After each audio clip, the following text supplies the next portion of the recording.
अहम ब्रह्मास्मि पार्ट 19 हिंदी में आप सभी का मेरी चैनल में स्वागत है। भाइयों, अहम ब्रह्मास्मि यह इंग्लिश बुक आई एम धेट का हिंदी में रूपांतर है। अनुवादन जिसने किया है उनका नाम है श्री विनय कुमार वैद्य जी। निसर्गदत्त महाराज और एक अंग्रेज भाई साहब के बीच में जो क्वेश्चन आंसर वार्तालाप हुआ था, उनकी एक बुक निकली थी, उनका नाम था आई एम दैट। उनका हिंदी में अनुवादन मैं आज पढ़ रहा हूँ। अध्याय 25। मैं हूँ। मैं दृढ़ता से स्थिर रहो। मैं हूँ में दृढ़ता से स्थिर रहो, ये शीर्षक है। प्रश्नकर्ता: क्या आप कभी प्रसन्न या उदास होते हैं? क्या आप खुशी और दुख अनुभव करते हैं? महाराज: तुम जैसा भी समझो, मेरे लिए तो वे मन की अवस्था भर होती है और मैं मन नहीं हूँ। प्रश्नकर्ता: क्या प्रेम मन की अवस्था है? महाराज: अब यह भी इस पर निर्भर करता है कि तुम प्रेम का क्या अर्थ करते हो। इच्छा तो अवश्य ही मन की अवस्था होती है, परंतु एकात्मता का बोध तो मन से परे की ही वस्तु है। मेरी दृष्टि में कोई भी वस्तु स्वतः अपनी सत्ता नहीं रखती। सब आत्मा है, सब कुछ मैं हूँ। मैं अपने आप को प्रत्येक में और प्रत्येक को अपने में देखना, यही प्रेम है। प्रश्नकर्ता: जब मैं किसी सुखद वस्तु को देखता हूँ तो मैं उसकी इच्छा करता हूँ, अतः वास्तव में इसे कौन चाहता है, मेरा आत्मा अर्थात स्वयं में या मन? महाराज: प्रश्न को गलत ढंग से रखा गया है। वस्तुतः कोई ऐसा कुछ नहीं है। इच्छा, भय, क्रोध आदि होता है और मन कहता है यह मैं हूँ, यह मेरा है। ऐसी कोई वस्तु नहीं होती जिसे मैं अथवा मेरा कहा जाए। इच्छा मन की एक अवस्था होती है जिसका संवेदन और नामकरण मन द्वारा होता है। यदि मन को संवेदन न हो और मन नामकरण न करे तो इच्छा कहाँ होती है? प्रश्नकर्ता: परंतु क्या नामकरण रहित संवेदन संभव है? महाराज: अवश्य संभव है। नामकरण मन की सीमा से बाहर नहीं जाता, जबकि संवेदन यह तो स्वयं ही चेतना है। प्रश्नकर्ता: जब किसी की मृत्यु होती है तो वस्तुतः क्या होता है? महाराज: कुछ भी नहीं होता। कोई वस्तु निःशेष हो जाती है। यह निःशेषत्व पहले भी था और मृत्यु के बाद भी विद्यमान रहता है। प्रश्नकर्ता: जीवित और मृत में कोई अंतर तो अवश्य है। आप जीवित को मृत की तरह व्यक्त करते हैं और मृत को जीवित की तरह। महाराज: व्यक्ति विशेष की मृत्यु से तुम चिंतित क्यों हो जाते हो, जबकि नित्य ही लाखों व्यक्ति मर रहे हैं। भरे पूरे विश्व प्रतिक्षण ही प्रस्फुटित और विस्फोटित हो रहे हैं। क्या मैं इसके लिए रोता रहूं? मुझे यह नितांत स्पष्ट है कि जो भी है जीवित है और गतियुक्त है और उसकी सत्ता चेतना पर आश्रित है, जबकि मैं चेतना से बाहर भी हूँ और इसके भीतर मैं साक्षी की तरह होता हूँ, इसके बाहर सत्य की तरह। प्रश्न करता: आपका बच्चा यदि बीमार हो जाता है तो आप उसकी देखभाल अवश्य करते हैं, नहीं करते? प्रश्न: महाराज, मैं उद्विग्न नहीं होता। जो भी आवश्यक हो मैं करता हूँ। मैं भविष्य की चिंता नहीं करता। हर परिस्थिति को समुचित प्रत्युत्तर देना मेरा स्वभाव है। क्या किया जाए, यह सोचने हेतु मैं रुकता नहीं। मैं अपना कार्य करता हूँ और आगे बढ़ जाता हूँ। परिणाम मुझ पर कोई प्रभाव नहीं डालते और वे अच्छे हैं या बुरे हैं इसे मैं महत्व भी नहीं देता। वे जो कुछ भी है वे हैष्ट यदि वे पुनः मेरे समक्ष आते हैं तो मैं नए सिरे से उनका सामना करता हूँ।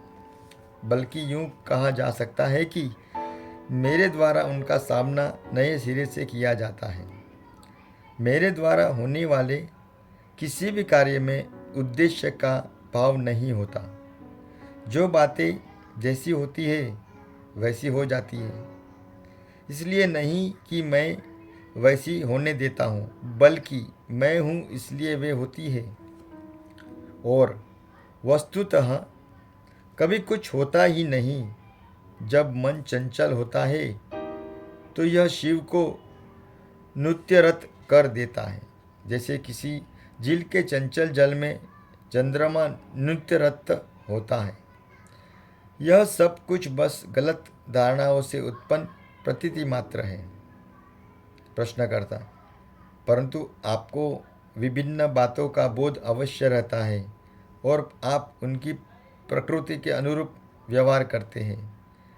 आप बच्चे को बच्चा समझकर उस प्रकार का विशेष बर्ताव करते हैं और बड़े व्यक्ति को बड़ा समझकर कुछ भिन्न व्यवहार करते हैं। महाराज: जैसे सागर में नमक का खारापन व्याप्त होता है और समुद्र की प्रत्येक बूंद में वह स्वाद होता है, उसी प्रकार हर अनुभव में वास्तविकता का ही स्पर्श प्रदान करता है, जो मूलतः तो मेरी अपनी सत्ता का ही नित नूतन बोध है। प्रश्नकर्ता: जिस प्रकार आप मेरे संसार में है, क्या मैं भी उस प्रकार आपके संसार में हूँ? महाराज: अवश्य तुम हो और मैं हूँ, पर केवल चेतना में स्थित दो बिंदुओं के रूप में। चेतना से पृथक हम कुछ भी नहीं है। यह बात ठीक से ग्रहण की जाना चाहिए। संसार चेतना के धागे से बंधा टंगा हुआ है। चेतना न हो तो संसार भी नहीं है। प्रश्नकर्ता: चेतना में अनेक बिंदु स्थित है, क्या इस प्रकार इतने संसार भी अस्तित्व रखते हैं? महाराज: स्वप्न का उदाहरण देखो। किसी चिकित्सालय में कोई रोगी हो सकते हैं, कई रोगी हो सकते हैं, सभी सो रहे हैं, प्रत्येक स्वप्न देख रहा है, सभी अपना अपना निजी व्यक्तिगत स्वप्न देख रहे हैं। ये सारे रोगी परस्पर असंबद्ध है, एक दूसरे से अप्रभावित, पर उन सब में एक वस्तु समान है, रुग्णता। इसी प्रकार हमने अपनी अपनी कल्पना में समान अनुभव के वास्तविक संसार में अपने आप को पृथक कर लिया है और स्वयं को व्यक्तिगत कामनाओं, भयों, मान्यताओं, प्रतिमाओं और विचारों, धारणाओं आदि की धुंध में आवृत कर लिया है। प्रश्नकर्ता: यह बात मैं समझ सकता हूँ, परंतु वैयक्तिक संसार की अथाग विविधता का क्या कारण होता होगा? महाराज: यह विविधता कोई असाधारण बात नहीं है। सारे स्वप्न उस संसार पर अध्यारोपित कर दिए जाते हैं जो वस्तुतः सबके लिए समान है। कुछ सीमा तक वे एक दूसरे को प्रभावित और विरूपित भी करते हैं। इस सब के बाद भी उनमें विद्यमान मूल एकत्व क्रियाशील बना रहता है। इन सबके मूल में आत्मविस्मरण होते हैं, अर्थात यह न जानना कि मैं कौन हूँ। प्रश्नकर्ता: विस्मरण में जानना तो पूर्वनिहित ही होता है, तो क्या विस्मरण से पूर्व मुझे यह ज्ञात था कि मैं कौन हूँ? महाराज, अवश्य। आत्मविस्मरण में आत्मज्ञान पूर्वनिहित है। चेतनता और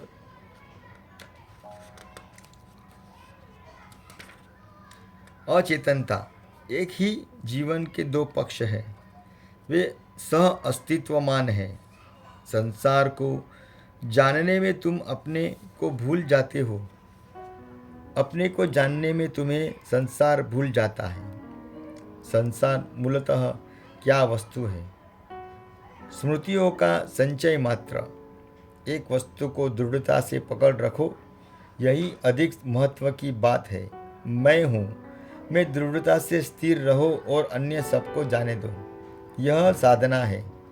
आत्म साक्षात्कार में न तो किसी वस्तु का आग्रह रह जाता है और न विस्मरण। प्रत्येक वस्तु ज्ञात होती है और कुछ भी स्मरण नहीं करना होता। प्रश्नकर्ता, आत्मविस्मरण होने का क्या कारण है? महाराज, कोई कारण नहीं है, क्योंकि विस्मरण होता ही नहीं है। मन की अवस्थाएं एक के पश्चात एक आती रहती है और प्रत्येक अवस्था अपने से पहले की अवस्था पर आवृत हो जाती है। आत्मस्मरण एक मानसिक अवस्था है और आत्मविस्मरण भी एक अन्य मानसिक अवस्था है। वे दिन और रात की तरह क्रम से आती जाती है। वास्तविकता उन दोनों से भिन्न वस्तु है। प्रश्नकर्ता, परंतु विस्मरण तथा न जानना, इन दोनों में कोई अंतर तो होता ही है। न जानना किसी कारण पर निर्भर नहीं होता, जबकि विस्मरण मन में पहले के जानने को स्वीकृत कर लिया जाता है और विस्मरण की प्रवृत्ति या क्षमता भी इसी प्रकार स्पष्ट मान्य ही होती है। मैं यह तो स्वीकार करता हूँ कि न जानना जिस कारण का फल है, उस कारण की जांच संभव नहीं होती, परंतु विस्मरण का तो कोई आधार होना ही चाहिए। महाराज, न जानने की जैसी कोई वस्तु तो है ही नहीं, केवल विस्मरण होता है। विस्मरण में क्या गलत है? यह स्मरण सी ही साधारण सी बात ही है। प्रश्नकर्ता, क्या अपने आप को विस्मृत कर देना अनिष्ट नहीं है? महाराज, यह इतनी ही खराब बात है जितनी कि अपने को निरंतर स्मरण रखना। एक ऐसी अवस्था भी है जो स्मरण और विस्मरण इन दोनों से परे है। वह है सहज अवस्था। विस्मरण और स्मरण ये मन की अवस्थाएं होती है जो विचार से, शब्द से बंधी होती है। उदाहरण के लिए जन्म लिए जाने की धारणा को देखो। मुझे कहा जाता है कि मेरा जन्म हुआ था, मुझे इसका स्मरण नहीं है। मुझे कहा जाता है कि मैं मर जाऊंगा, मैं इसकी अपेक्षा नहीं करता। इस पर तुम कहते हो कि मैं भूल गया हूँ या फिर मुझ में कल्पना का अभाव है। पर सरल सी बात यह है कि जो कभी हुआ ही नहीं उसे मैं स्मरण कर ही नहीं सकता, और जो सुनिश्चित रूप से असंभव है उसकी अपेक्षा भी करना मेरे लिए संभव नहीं है। बस शरीरों का जन्म होता है, शरीरों की मृत्यु होती है, पर इससे मुझ पर क्या अंतर पड़ता है? चेतना में शरीरों का आना और जाना होता रहता है और स्वयं चेतना का मूल मुझ में है। मैं जीवन हूँ और मन और शरीर मेरे हैं। प्रश्नकर्ता, आप कहते हैं कि आत्मविस्मरण ही संसार मूल है। विस्मरण हो सके इसके पहले स्मरण होना आवश्यक होता है। मैं किस वस्तु का स्मरण रखना भूला? मैं इस बात को नहीं भूला कि मैं हूँ। महाराज, यह संभव है कि यह मैं हूँ भी विभ्रम का ही अंश हो। प्रश्नकर्ता, यह कैसे हो सकता है? आप मुझे यह सिद्ध नहीं कर सकते कि मैं नहीं हूँ, और यदि मुझे यह निश्चय हो भी जाता है कि मैं नहीं हूँ, तब भी मैं हूँ। महाराज, वास्तविकता को न तो सिद्ध किया जा सकता है और न ही असिद्ध किया जा सकता है। मन की सीमा में रहने पर तुम्हारे लिए यह संभव नहीं और मन के बाहर हो जाने पर तुम्हें इसकी आवश्यकता ही नहीं रह जाती।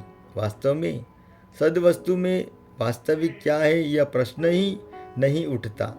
व्यक्ति सगुण और अव्यक्त निर्गुण भिन्न नहीं है। प्रश्नकर्ता, उस स्थिति में सभी वास्तविक है? महाराज, मैं सभी कुछ हूँ, मेरी तरह सब कुछ वास्तविक है। मुझसे पृथक कुछ भी वास्तविक नहीं रह जाता। प्रश्नकर्ता, मैं नहीं समझता कि संसार किसी भूल का परिणाम है। महाराज, पूर्ण जांच पड़ताल के पश्चात ही तुम ऐसा कह सकते हो, इसके पहले नहीं। हाँ, जब तुम विवेचन करते हुए समस्त अवास्तविक का परित्याग कर देते हो तब जो शेष बच जाता है वह वास्तविक ही है। प्रश्नकर्ता, क्या शेष रहता है? क्या कुछ शेष रहता भी है? महाराज, वास्तविक शेष रहता है पर शब्दों से भ्रमित न हो जाना। प्रश्नकर्ता, न जाने कितने युगों से असंख्य जन्मों से गुजरते हुए मैं अपने संसार को बनता, सुधारता और संवारता आ रहा हूँ। यह न परिपूर्ण है न अवास्तविक, यह एक अनवरत प्रक्रिया है। महाराज, तुम भूल कर रहे हो। तुम्हारे अतिरिक्त संसार का अस्तित्व ही नहीं है। हर पल यह बस तुम्हारा ही प्रतिफलन है। तुम ही इसका सृजन करते हो और तुम ही विनाश। प्रश्नकर्ता, और इसका पुनः परिष्कृत रूप में सृजन करता हूँ। महाराज, इसे परिष्कृत करने के लिए तुम्हें इससे अमान्य भी करना होता है। जिसे जन्म लेना होता है उसे मरना होता है। मृत्यु के बिना पुनर्जन्म संभव नहीं है। प्रश्नकर्ता, आपका विश्व परिपूर्ण हो सकता है, मेरा व्यक्तिगत विश्व सुधार कर रहा है। महाराज, तुम्हारा व्यक्तिगत विश्व अपने स्वतंत्र सत्ता नहीं रखता। यह वास्तविक का सीमित और विरूपित चित्र भर है। विश्व को सुधारने की कोई आवश्यकता नहीं है, बल्कि तुम्हारे दृष्टिकोण के सुधार की आवश्यकता है। प्रश्नकर्ता, आप इसे किस प्रकार देखते हैं? महाराज, यह एक रंगमंच है जहाँ संसार रूपी नाटक खेला जा रहा है। जो बात सर्वाधिक महत्वपूर्ण है वह है अभिनय का स्तर। कलाकार क्या कहते हैं और क्या करते हैं इसका अधिक महत्व नहीं है, बल्कि वे इसे किस प्रकार कहते करते हैं यह बात महत्व रखती है। प्रश्नकर्ता, यह लीला का सिद्धांत मुझे नहीं रुचता। इसकी अपेक्षा संसार को कर्मक्षेत्र कहना मुझे अधिक उपयुक्त प्रतीत होता है, जहाँ हम सब इसके निर्माता हैं। महाराज, तुम इसे कुछ ज़्यादा ही गंभीरता से ग्रहण कर रहे हो। लीला या खेल के विचार पर तुम्हें आपत्ति क्यों है? कोई भी ध्येय तब तक ही टिका रह जाता है जब तक कि तुम पूर्ण नहीं हो जाते, और तब तक पूर्णता ध्येय की तरह होता है। पर जब तुम अपने आप में परिपूर्ण हो जाते हो, अपने भीतर बाहर पूर्णतः समेकित, तब तुम विश्व का आनंद लेते हो। तुम तब श्रम में नहीं लगे रहते। अपूर्ण और अधूरे मनुष्यों की दृष्टि में तुम कठोर श्रम करते प्रतीत हो सकते हो, पर यह उनका विभ्रम ही होता है। प्रायः खिलाड़ी कठोर यत्नों में लगे दिखाई देते हैं, पर उनकी एकमात्र प्रेरणा खेलना और खेल का प्रदर्शन करना होते हैं। प्रश्नकर्ता, क्या आपका तात्पर्य यह है कि ईश्वर केवल मनोरंजन कर रहा है और निरुद्देश ही कर्मरत है? महाराज, ईश्वर न केवल सत और कल्याणमय है वरन सुंदर भी है। वह सत्यम शिवम सुंदरम है। सौंदर्य का सृजन वह केवल आनंद के हेतु से करता है। प्रश्नकर्ता, ठीक, अर्थात सौंदर्य का उद्देश्य है, सौंदर्य उसका उद्देश्य है।